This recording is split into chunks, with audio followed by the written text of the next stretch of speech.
Պատերազմ, որ սկսել են առաջնորդները սեփական ընտրողների դեմ։ Միացյալ Նահանգներում Լինդոն Ջոնսոնը, Ռուսաստանի Դաշնությունում Բորիս Ելցինը, Թուրքիայում Ռեջեփ Էրդողանը, Հունգարիայում Վիկտոր Օրբանը։ Ինչպես են պատերազմել նրանք։ Եթե չընտրեք ինձ, կլինի պատերազմ, հոգեբանական տերորն են իրականացրել այս առաջնորդները նախընտրական շրջանում։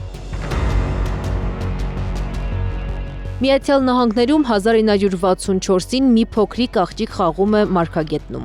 որին հաջորդած կադրում Միացյալ Նահանգներն էր միջուկային պատերազմի վտանգի առջև կանգնած։ Միացյալ Նահանգները, եթե չլինի Լինդոն Ջոնսոնը։ Ջոնսոնն իր քարոզարշավի հիմքում դրեց վախը, համոզելով ընտրողներին, որ սխալ ընտրությունը կարող է բերել անկանխատեսելի ավերածությունների։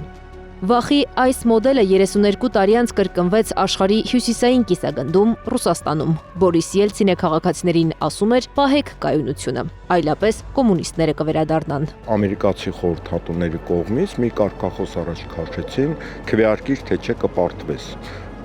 Տվյալ դեպքում վախեցնում են, որ սոցիալական պարտություն կլինի, նորից սովետական միությունը կվերականգնվի եւ ձեր ազատությունները մի կողմ կկորչեն։ Նույն շանտաժի լեզվով խոսեց Թուրքիայի նախագահը ընտրողների հետ։ Էրդողանն ընդդիմադիրներին ներկայացնում էր որպես ներքին թշնամի։ Թուրք ժողովուրդը չի թողնի երկիրը քաոսի մեջ։ Բայց ի տարբերություն Էրդողանի, Հունգարիայում արտաքին թշնամու միջոցով են վախեցնում ընտրողներին։ Մի քանի օրից խորհրդարանական ընտրություններ են։ Վիկտոր Օրբանի ընտրողներին այսպես ասած համոզելու տակտիկայի մասին Արման Մելիքյանն է գրել։ Նա նմանություն է տեսել նախընտրական փուլում գտնվող Հայաստանի հետ։